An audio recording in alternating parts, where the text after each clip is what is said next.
Bora lá, pessoal. Voltando aqui. Vamos lá. Ok. Então, agora, muita atenção ao conceito de momento polar de uma força, certo? Eu já falei para vocês que momento é força vezes braço e já falei para vocês também o que é braço, né? Então, nós vamos reler esta definição de braço algumas vezes durante a resolução de alguns exemplos bastante simples aqui, ok? Ótimo. Então, vamos lá. Pegar esse primeiro exemplo aí, dá uma olhada, né? Então, está escrito um exemplo bastante simples. Calcular o momento da força F em relação ao polo P. Bem, então veja, eu tenho uma força aqui que está sendo aplicada na ponta dessa barra, né? Essa força tem uma intensidade de 50 newtons, ela tem uma direção vertical e aponta para baixo, ok?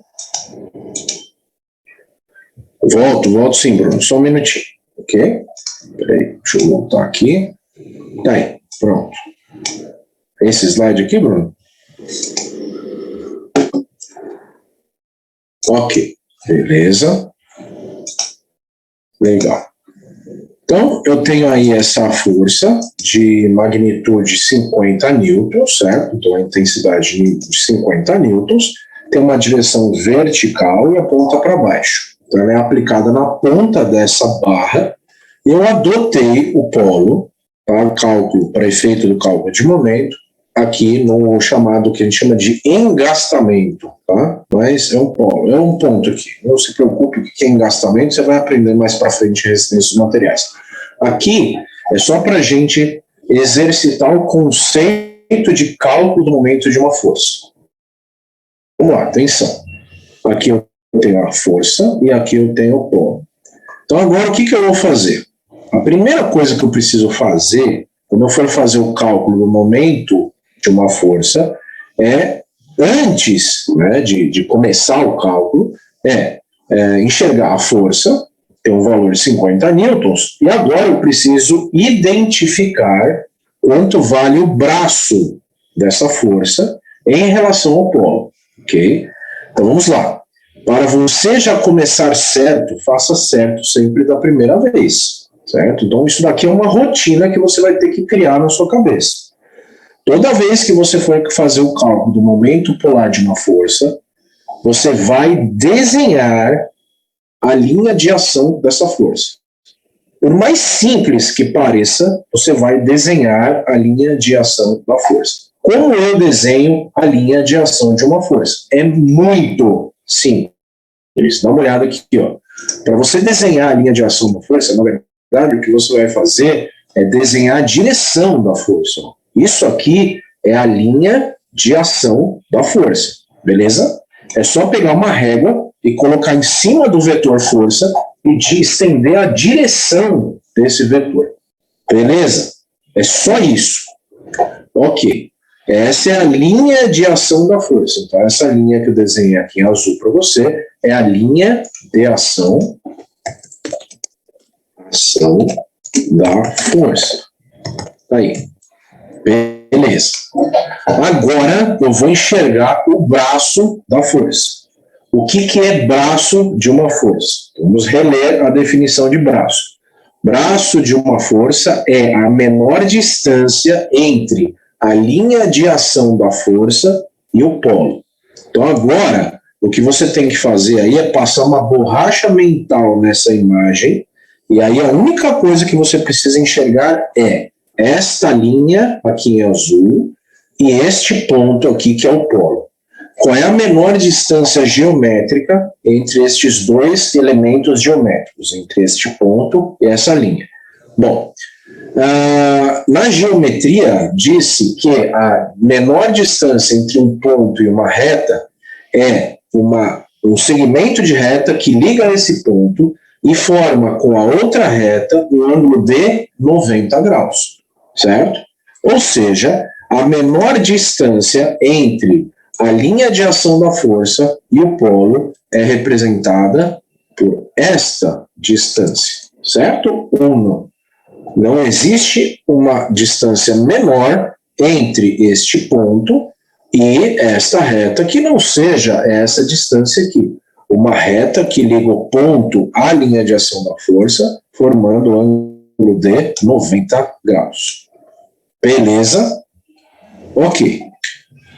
Pronto. Então, o braço desta força vale quanto?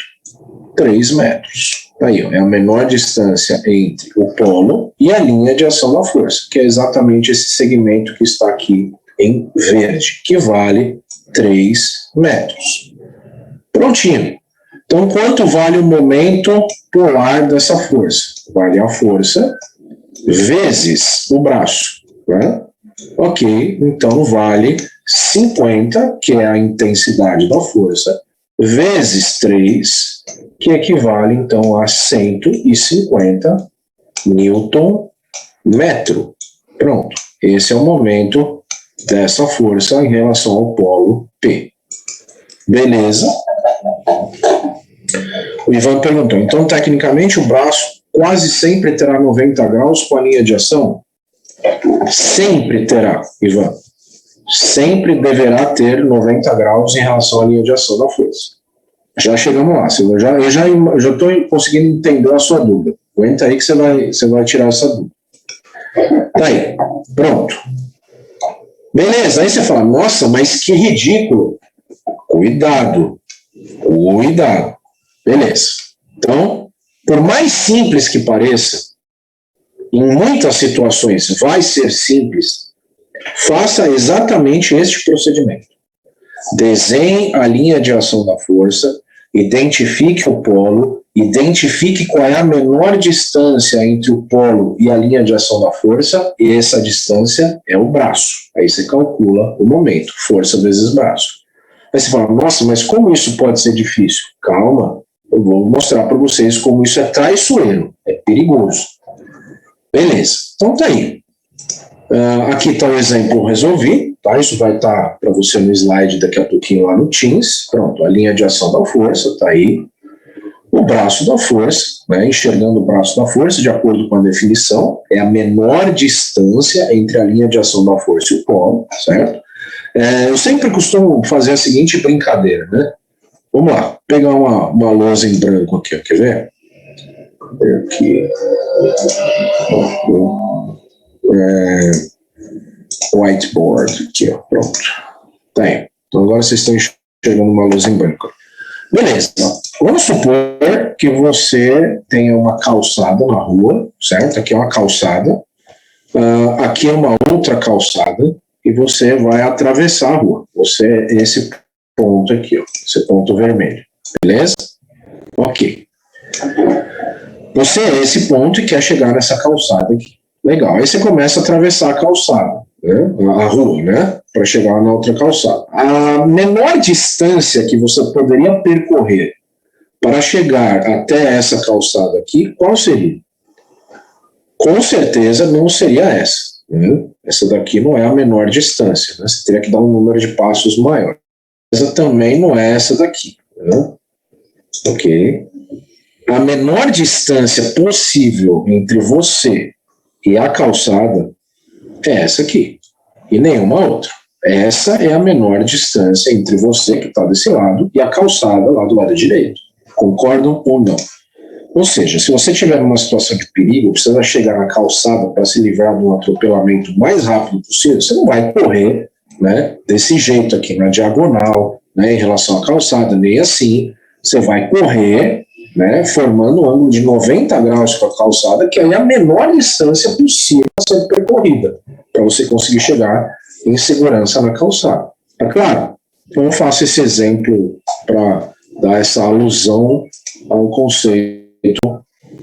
Isso, a linha reta que forma um ângulo de 90 graus, com a calçada, no caso aqui nesse exemplo. Tá? Beleza. Voltando. Tá aí. Então, o braço da força é a menor distância entre a direção da força e o polo. Legal. Pronto, faz o cálculo. O momento polar da força é força vezes braço. 50 vezes 3, 150 Nm. Pronto, simples assim. Beleza? Muito fácil. Agora vamos para um outro exemplo aqui. Vamos olhar. Tá aí. Calcular o momento polar dessa força em relação ao polo π. Peraí que acho que tem um erro aqui. Aqui, na verdade, eu errei. Essa força era para estar aqui no meio, tá, pessoal? Desculpa. Eu vou arrumar o slide, depois eu eu acerto lá com vocês. A força era para estar aqui no meio, não na ponta e na barra. Senão ia ficar igual ao exemplo anterior. Peraí, aguenta aí. Aqui, ó. Pronto, então esquece essa força aqui. Ó, essa força aqui está errada, tá? Ó, então agora eu tenho uma força de 50 newtons aqui, ó. Beleza? E ela está localizada a 1,5 m do polo, é isso? Deixa eu colar aqui, pronto, beleza. Depois eu tenho que arrumar isso aqui, tá? Mas eu arrumo antes de colocar lá no Teams para vocês. Seguinte, ó. A força, então, está localizada a 1,5 m do polo, tá bom? Nessa direção aqui. Pronto, então você olha isso aqui, você vai olhar que aqui vale 1,5 m. Pronto.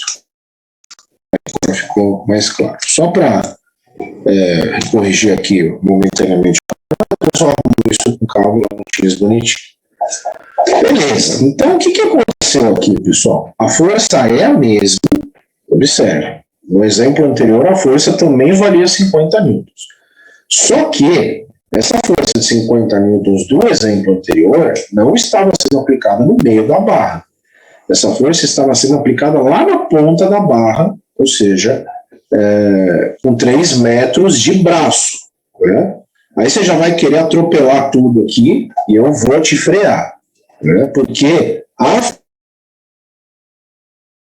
não seja afobado. Por mais simples que a coisa pareça, faça exatamente este procedimento que eu vou fazer aqui. Se você fizer isso aqui, você não vai errar. Se você quiser pular degraus para subir uma escada mais rápido, pode ser que você vá cair, né? E aí não vai ser por falta de aviso. Ó. Faz do jeito que eu estou falando, que não vai dar erro. Então vamos lá. Mas é 1,5 m o braço. É 75 Nm o momento. Legal. Mas vai com calma. Não se afoba. Beleza. Vamos lá. Então, primeira coisa. Linha de ação da força. Por mais simples que pareça. Desenhe. Ó, aqui está a linha de ação da força. Beleza? Olha ela aí. Ótimo. Essa é a linha de ação da força. Agora você vai enxergar o braço.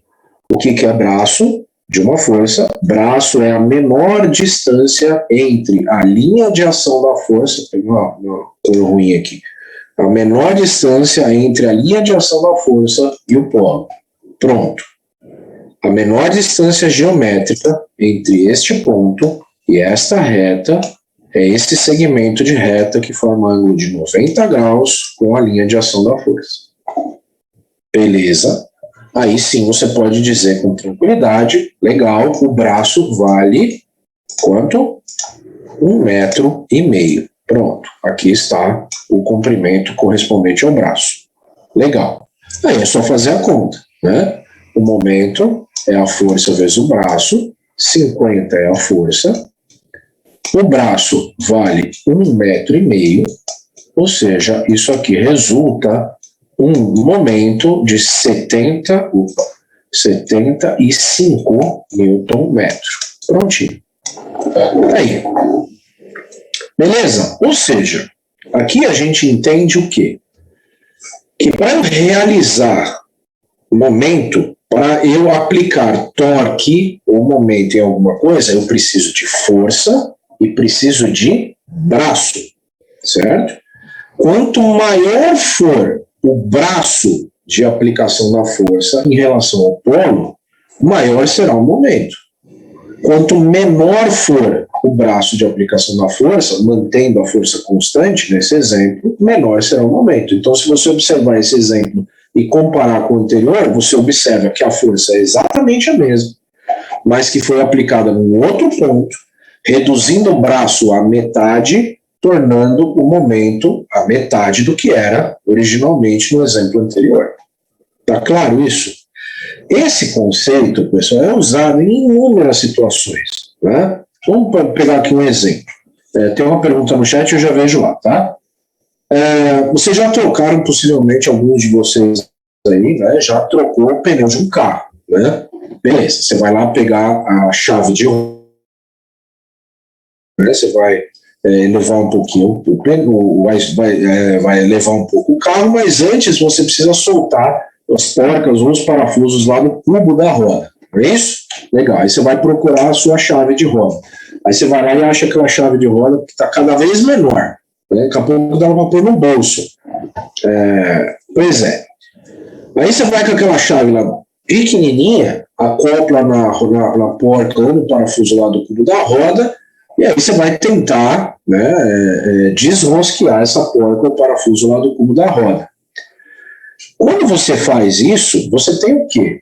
Você tem uma alavanca pequena, que é o que a gente chama de braço, de uma força do ponto de vista físico. Se esse braço é pequeno, você imagina que você vai ter que aplicar uma força muito grande para conseguir o momento, o torque necessário para desrosquear aquele parafuso, aquela porca. Concorda? Beleza. E aí alguns usam, vamos dizer assim, né, alguns efeitos, vamos dizer assim. Se não vai no braço, vai pulando. Né? Então o cara vai lá, acopla a chave de roda na porca, no parafuso e sobe em cima. Né? Normalmente essa pessoa está de chinelo. E aí se escapar o chinelo, cara, aí ferrou. Né? Aí você vai cortar o pé, vai se ferrar todo, vai acabar com o seu fim de semana. O churrasco que você estava indo já foi pro saco, você estava, sei lá, indo para a praia, já acabou com tudo. Né? Pois é. Então, numa situação dessa, muito mais inteligente seria você fazer o quê? Você aumentar a alavanca de aplicação da força. Né? Como você pode fazer isso? Bom, aí você precisaria ter um cano, né, um cano metálico, que fosse suficientemente grande para ampliar o tamanho dessa alavanca dessa chave de roda. Né? Então você acopla esse cano lá, e aí você tem uma alavanca maior, você precisa fazer uma força um pouquinho menor, e aí você já tem você já consegue soltar a porca ou parafuso lá. Ou então, né, o que os borracheiros usam, né? Já viram? O borracheiro tem chave estrela, né? É uma chave em cruz, assim, né? Que aí ele faz a aplicação de um binário, né? Que são duas forças, né? Ele consegue aplicar duas forças e aí, obviamente, essas duas forças vão gerar maior facilidade na hora de soltar a porca do que se você tivesse um único ponto de aplicação de força, né? Ok? Isso, pessoal, é aplicado em inúmeras situações. Né? A alavanca de força é um conceito muito importante. Então, quando você pega, por exemplo, um alicate, já viu? Você vai na academia. Você vai na academia, aí você tem lá o seu cadeado, né? Tem um aqui, inclusive, o seu cadeado, aí você tranca as suas coisas tudo dentro do armário da academia porque você esqueceu a chave dentro. Aí você vai lá e chama o cara lá da academia, ele vem com um alicate gigante, né? Alicate de bombeiro, né? Aquele alicate gigantesco, ele consegue quebrar muito facilmente obviamente depende do cadeado. Se for um cadeado de aço forjado, começa a ficar mais complexo. Mas esses cadeados mais simples, né? Facilmente se quebra com aquele tipo de alicate. Por quê? Por causa do braço do bombeiro, do braço do cara que vai quebrar, não é do braço do bombeiro, é do braço de aplicação da força, da alavanca de aplicação de força. Então, você tem uma alavanca de aplicação gigantesca, certo? Que vai conseguir dar, então, um momento muito grande que vai potencializar aquela força de corte lá na guilhotina na guilhotina dessa chave de cortar parafuso aí no caso, de cortar o cadeado no caso, certo?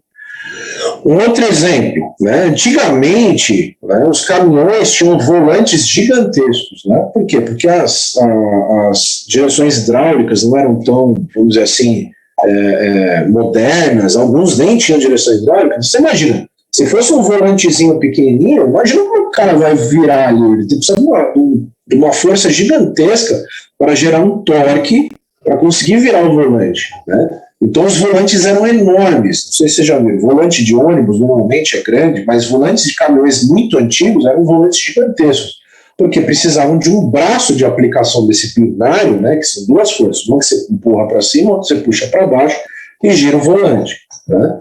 Timão de navio também era gigantesco, hoje é uma coisa eletrônica, né? Quer dizer, mas o timão antigamente era gigantesco, você tinha que ter tinha que praticamente abrir os braços para conseguir girar esse timão das caravelas e tudo mais, por quê? Porque você precisava de um braço de aplicação de força grande para não precisar aplicar tanta força. Quando você aumenta o braço, você aplica uma força menor para gerar um momento que você quer, certo? Então, esse é um conceito muito importante. Vamos lá.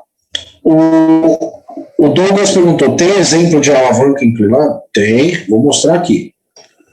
O Ivan perguntou, se nesse exemplo não soubéssemos a distância desse braço, iríamos usar geometria para saber isso, tipo Pitágoras, ou, inclusive, projeção de segmentos, tá? Seno, cosseno, assim vai. Isso, a terceira... A Sueli falou que o nome do alicate no quartel chama-se terceira via. Boa. O Gabriel falou, esse tipo de alicate às vezes tem um eixo duplo próximo da lâmina, como se fosse uma redução. Exatamente. Isso, ainda tem um sistema de engrenagens que ainda amplifica mais ainda a aplicação da força. Beleza. Ok, pessoal. Beleza. Então vamos lá. Já que vocês acharam tudo muito fácil, né, aqui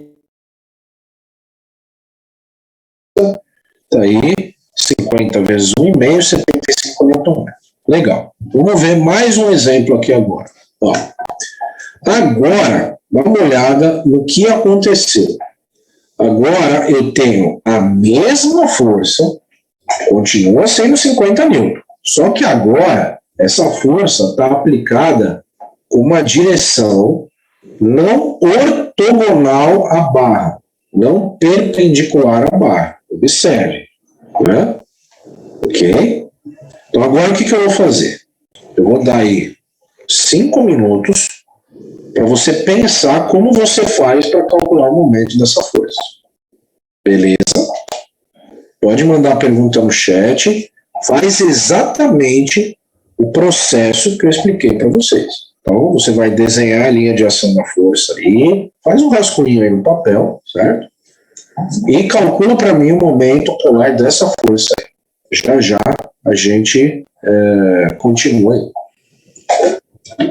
Pode fazer pergunta no chat que eu respondo, tá bom? Eu vou só desligar a câmera e ficar no mudo aqui, mas tenta fazer aí.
Bora lá.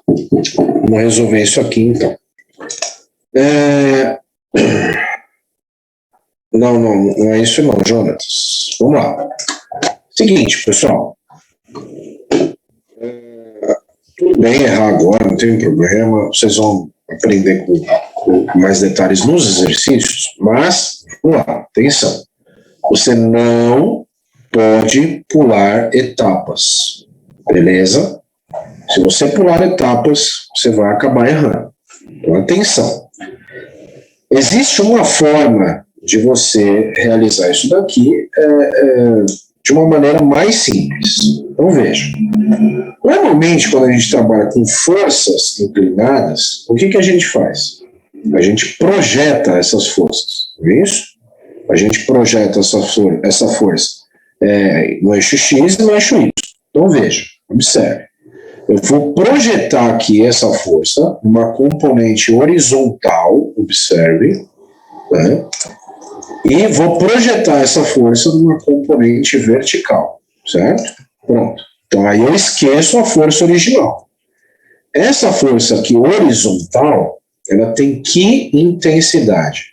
Ela tem a intensidade de 50 vezes o cosseno de 60 graus, certo? Daí, estou projetando essa força em relação ao eixo X, 50 vezes o cosseno de 60 graus, que é meio, né? Ou seja, essa força tem uma intensidade de 50 vezes meio, 25, né? E essa força aqui, essa componente vertical, tem uma intensidade de quanto? De 50 vezes cosseno de 60 graus, que é 0,866. Né? Beleza, ótimo. Quando eu projeto essa força em Y, eu esqueço a força original e trabalho apenas com as componentes, né? Com as projeções. Beleza? Então vamos lá. Vamos trabalhar em cima disso aqui. Dá uma olhada na projeção vertical. Dá uma olhada. Projeção vertical é essa aqui.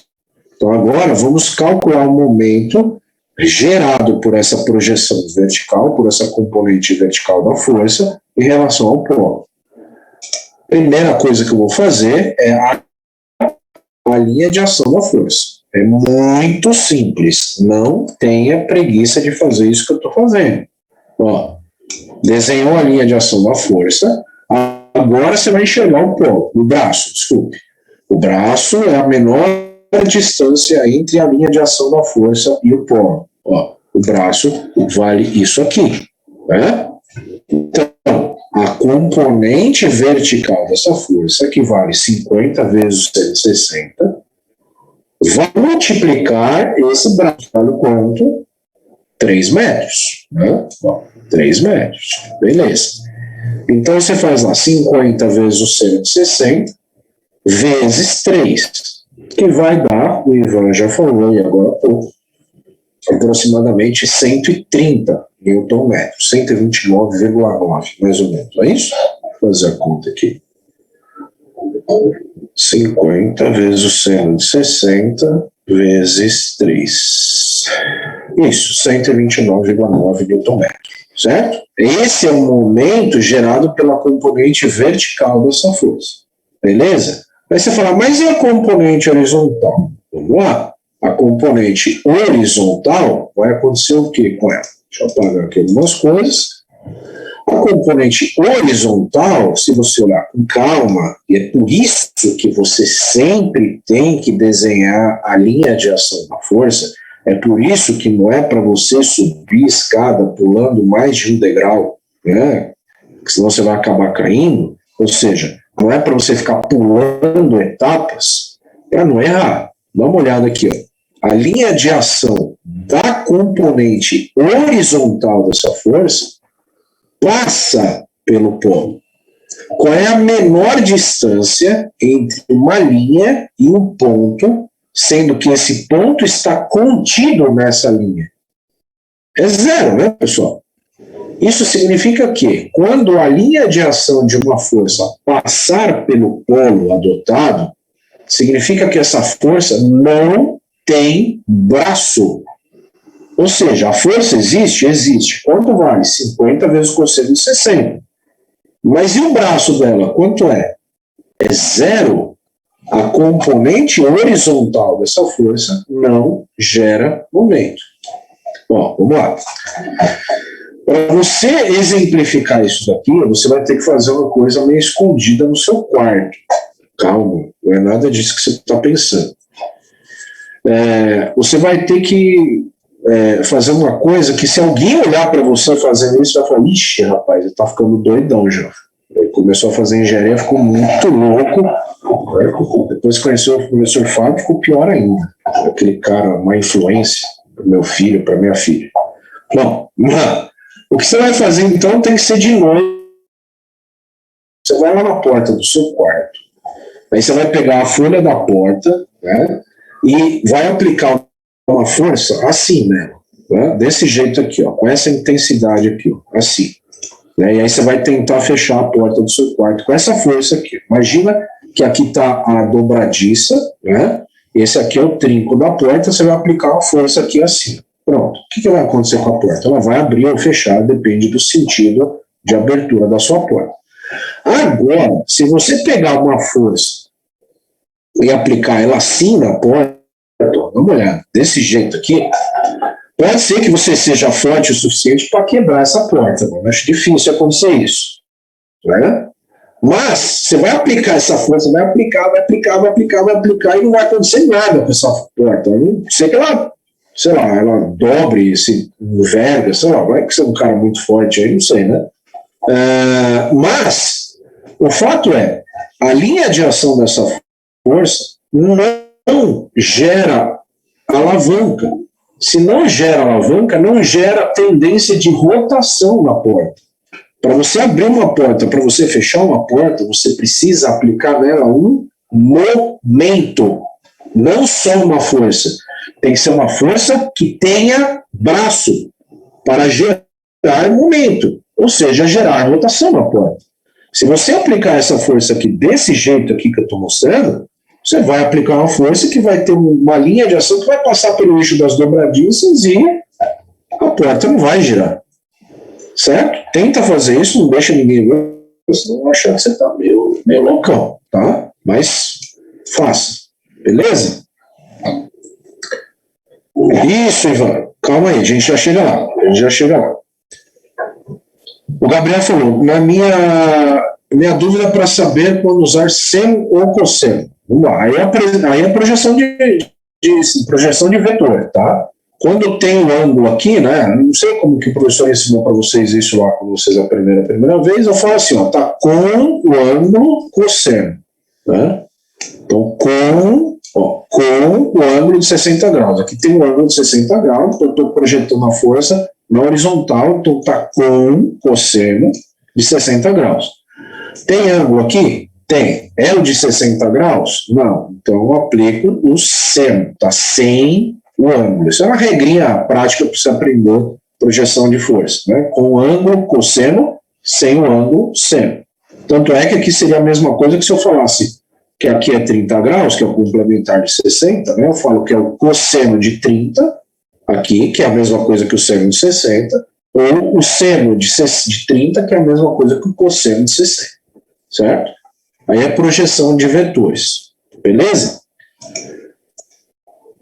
Então, dá para fazer assim? Dá. Então, qual é o momento gerado por essa força? 50 vezes o seno de 60 vezes 3 e acabou, certo? Dá para fazer assim. Mas dá de um outro jeito, depois eu vou mostrar. Então, dá uma olhada aí.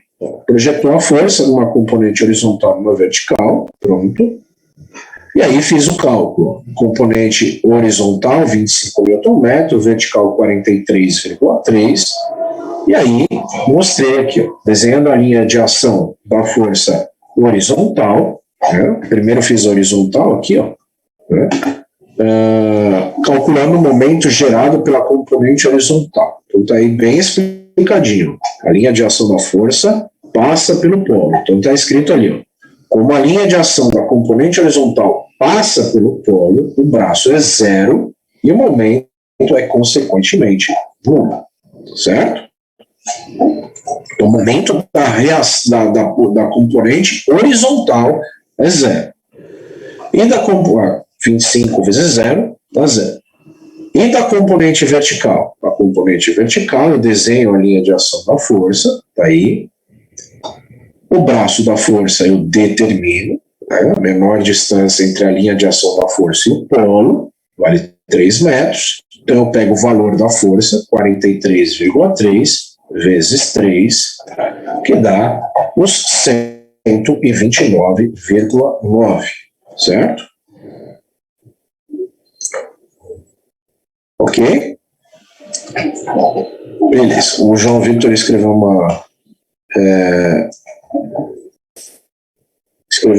regrinha aí, não consegui entender muito bem, mas com é cosseno, sem é seno, tá? Com o ângulo, cosseno, sem o ângulo, seno, tá?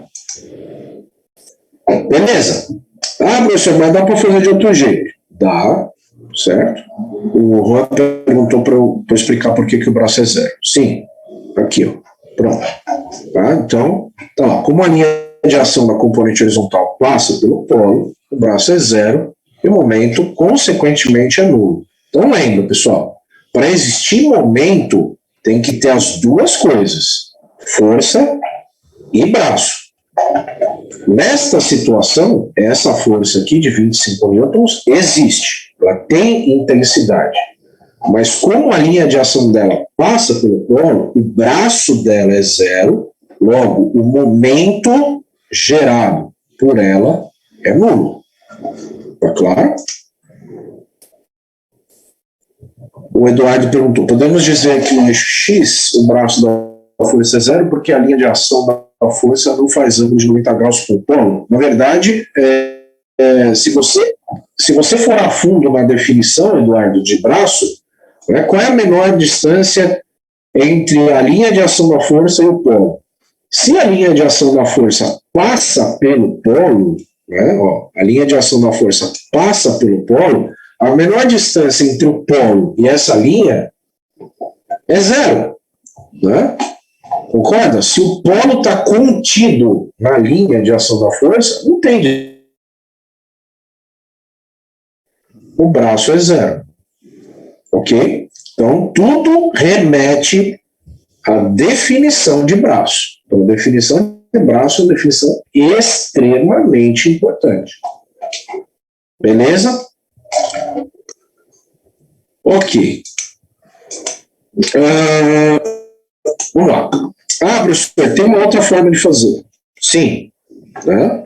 O Rodrigo perguntou, professor, só uma dúvida, cosseno é sempre na horizontal, seno sempre na vertical? Não. Depende de onde está o ângulo, Rodrigo. Nesse exemplo, o cosseno é na horizontal, porque o ângulo é entre a horizontal e a força. Tá? Se eu indicasse o ângulo de 30 em vez do de 60, que é o complementar, aí muda isso. Então não decora assim não. Tá? Vamos lá. Pronto, aqui está então. Ok. Agora vamos lá. Uma outra forma que o Ivan já tinha até comentado aí no chat, que é a seguinte: em vez de você projetar a força, trabalhe com a força original. Beleza? Agora vamos lá.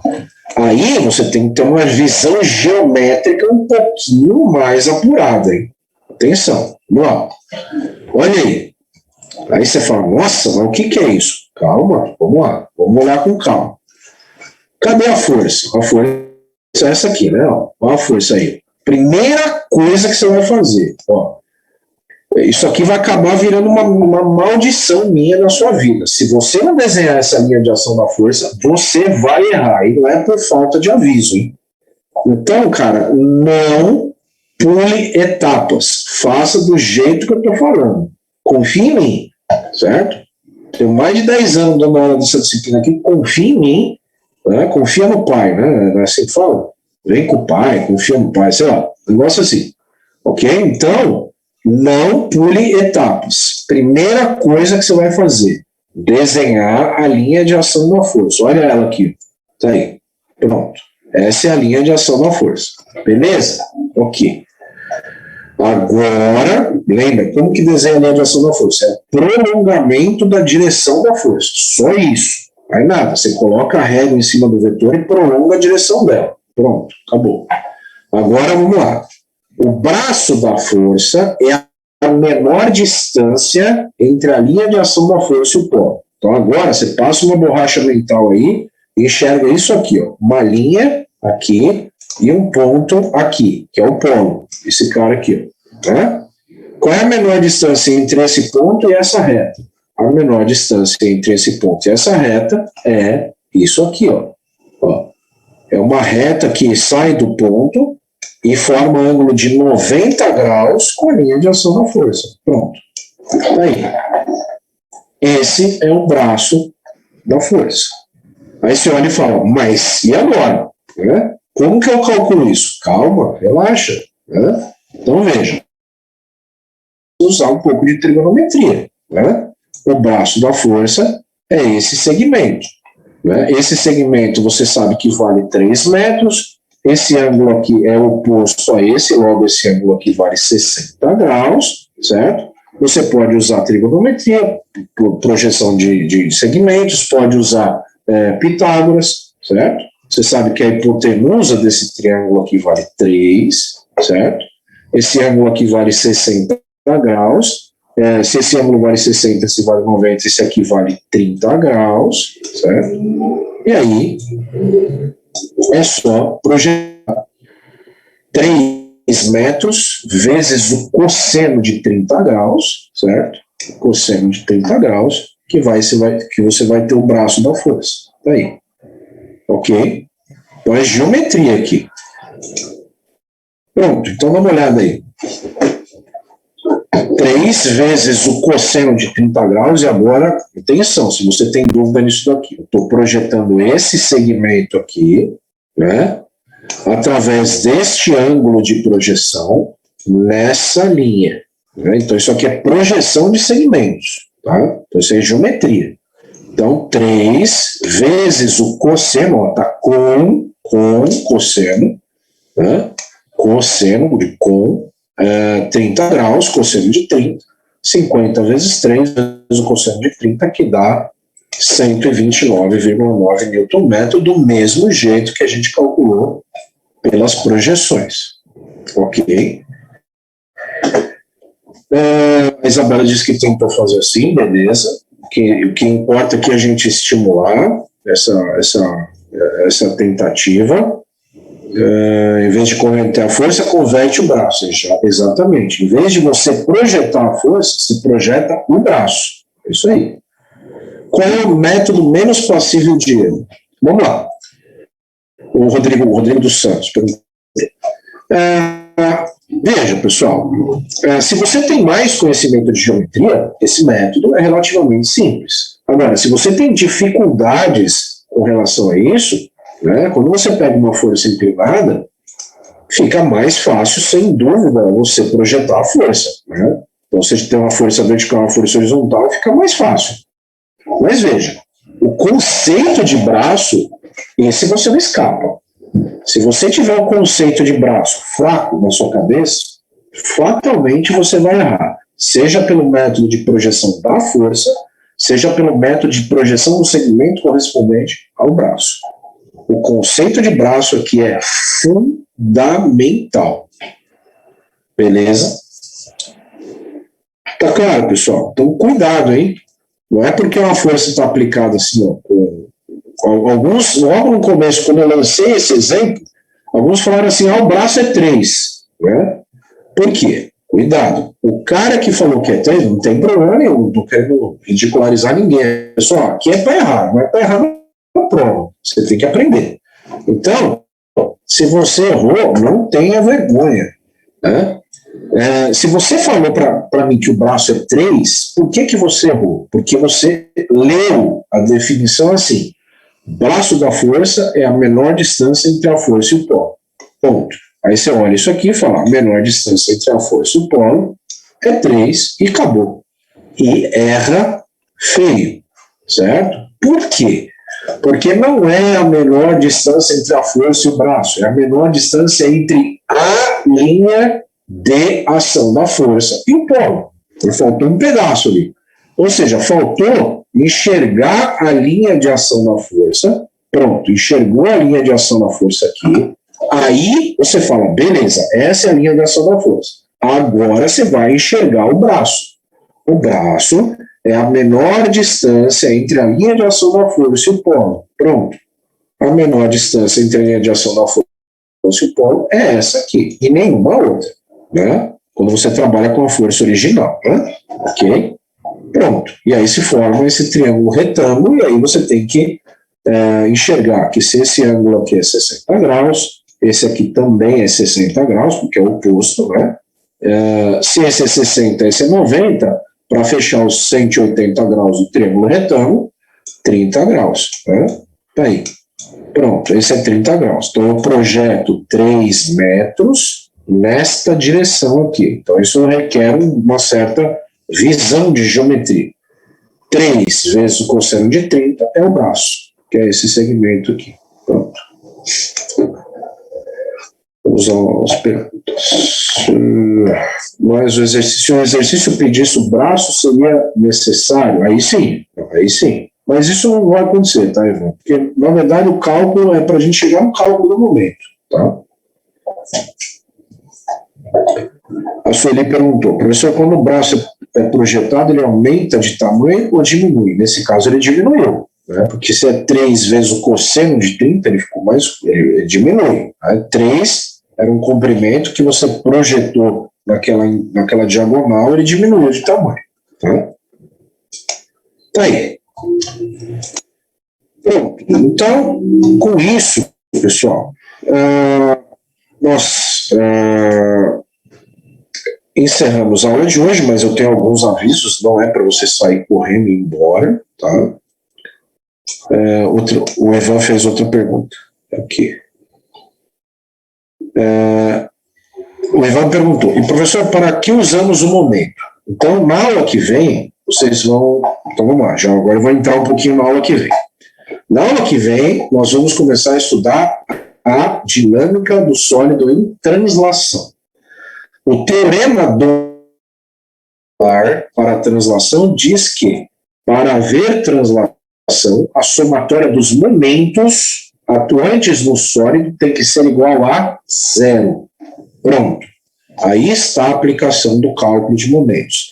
Você vai pegar todas as forças que atuam no sólido, vai calcular o momento de cada uma delas, vai somar tudo e igualar a 0, porque essa é uma condição para haver translação. Então, por isso que é importante fazer o cálculo do momento. Sempre, em todos os exercícios, seja de translação, rotação em torno de eixo fixo ou movimento plano, haverá o teorema do momento angular. E para a aplicação do teorema do momento angular, você precisa saber calcular momento. É para isso, então, que nós vamos usar. Certo? A Sueli perguntou, mas a diminuição lá do braço, né, que ela tinha falado, não influencia na ponta? Sim, né, mas entenda uma coisa, Sueli, não é que o braço diminuiu. Você projetou um segmento para calcular o braço. O braço não diminuiu, o braço é um segmento, certo? Você fez um cálculo de uma projeção para calcular o braço. Pessoal, atenção, eu não tinha falado no começo da aula, né, mas o processo de avaliação, né, continua o mesmo, tá, do semestre passado. Então, vocês têm 5 pontos correspondentes a exercícios e tarefas, né, que eu vou passando ao longo das aulas. Hoje não tem nada, certo? Na próxima aula, pode ser que já passe algum exercício para vocês, certo? E que vocês vão entregando nas datas que eu solicito lá via Teams, certo? Como a gente já fez no semestre passado, funcionou muito bem, né? Eu colocava lá a tarefa, dava um prazo lá para vocês postarem e tal, funcionava bem legal. Essas tarefas, né, se todas bem feitas, entregues no prazo, tudo bonitinho, valem até 5 pontos. E aí a prova, né, que é a P1/P2, que vai ter o conteúdo do semestre todo ano final, que vale de 0 a 5 pontos, certo? Então, já só para lembrar vocês que o processo de avaliação continua o mesmo, tá? A professora Mendes já deve ter explicado, os outros professores também, beleza? que mais que eu precisava falar? Bom, por enquanto é isso. Eu não vou começar a falar de translação hoje, na primeira aula, não tem nem tempo para isso.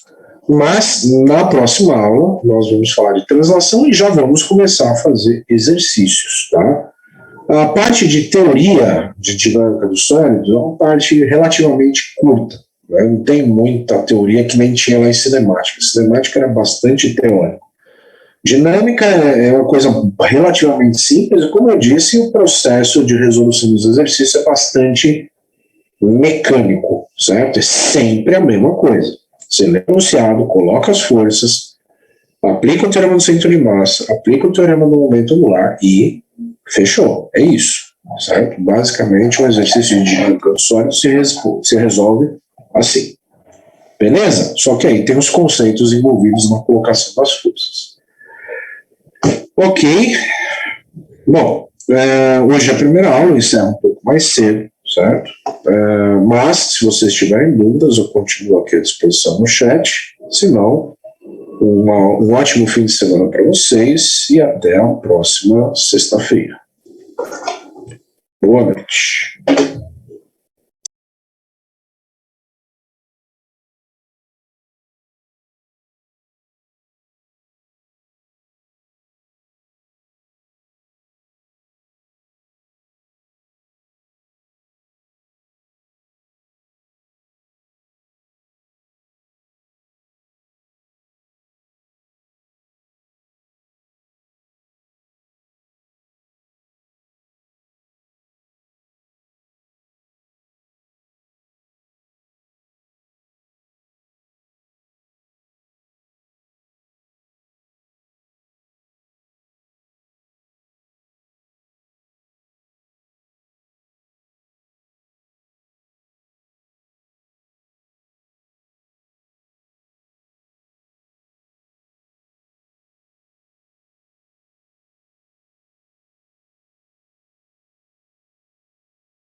Tem aqui uma pergunta da Vanessa. Perguntou por que 50 vezes 3 vezes o cosseno de 30 deu 129. Ó, 50 vezes 3, 150 vezes o cosseno de 30 dá 129,9. Vê se a sua calculadora está no modo DEG aí, hein? Tá, Vanessa? Vê se a sua calculadora está no modo degrees. Né? Se você calcular o cosseno de 30 e a calculadora estiver no modo rad ou no modo grade, aí dá errado. Tá bom? A Carla perguntou, professor, você poderia explicar novamente a maneira que resolveu o exercício da primeira vez? Explico. Só um minuto, deixa eu confirmar, deixa eu só compartilhar aqui. Eu estava arrumando aquele slide que estava com problema. Aqui.